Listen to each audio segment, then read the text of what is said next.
दम है तो अकेले लड़कर देखो। प्रशांत किशोर ने बीजेपी को खुली चुनौती दे दी है। उन्होंने दावा किया है कि बांकीपुर उपचुनाव में बीजेपी की हार तय भी है। आखिर पीके ने ऐसा क्यों कहा है और बीजेपी ने क्या तैयारी कर ली है, आइए जानते हैं पूरी खबर।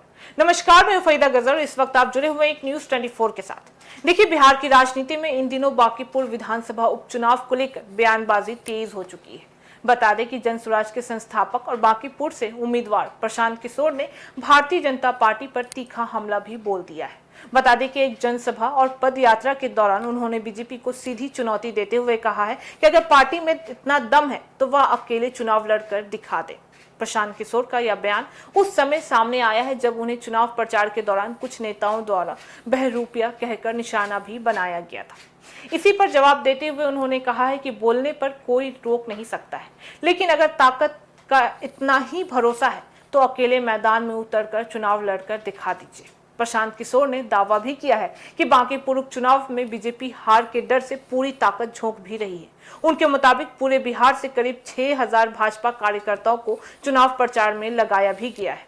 इसके साथ ही उन्होंने यह भी कहा है कि दिल्ली से लेकर बिहार तक के बड़े नेता लगातार बांकीपुर पहुंच भी रहे हैं और चुनाव अभियान में जुट भी रहे हैं। पीके ने तंज कसते हुए कहा है कि इतने बड़े स्तर पर प्रचार करने के बावजूद बीजेपी की हार तय हो चुकी है। हालांकि यह दावा प्रशांत किशोर का राजनीतिक बयान ही है और चुनाव का अंतिम फैसला मतदाताओं के वोट से ही सामने भी आ पाएगा।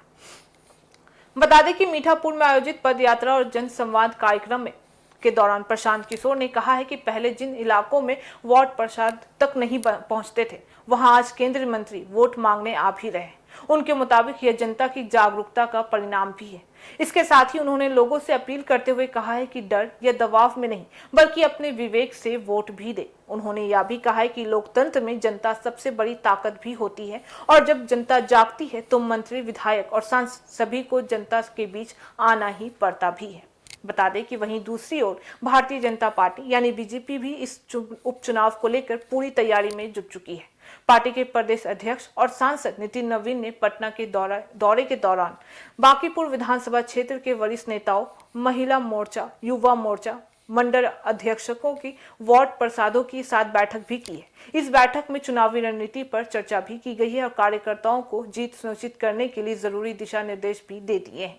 बता दें कि बीजेपी का कहना भी है कि वह संगठन की ताकत और अपने विकास कार्यों के दम पर चुनाव मैदान में उतरना भी चाहती है। वहीं बता दें कि फिलहाल बांकीपुर उपचुनाव को लेकर राजनीतिक बयानबाजी अपने चरम पर पहुंच गई है। एक तरफ प्रशांत किशोर बीजेपी पर तीखे हमले कर रही है, तो वहीं दूसरी ओर बीजेपी अपनी चुनावी रणनीति को मजबूत करने में लगी हुई भी है। अब सबकी नजर चुनाव प्रचार और आखिरकार मतदान के नतीजों पर टिकी हुई भी है, जो कि तय करेंगे कि जनता किसके पक्ष में फैसला सुनाती है। यानी बांकीपुर उपचुनाव अब सिर्फ एक सीट का चुनाव नहीं रह गया है, बल्कि राजनीतिक प्रतिष्ठा की लड़ाई भी बनता जा रहा है।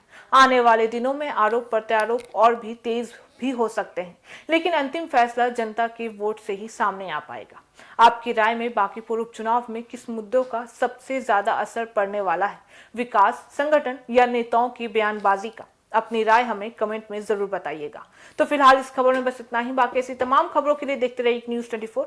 हर खबर सबसे पहले, सबसे सटीक। वीडियो को लाइक करें, शेयर करें और चैनल को सब्सक्राइब करना ना भूलें। धन्यवाद।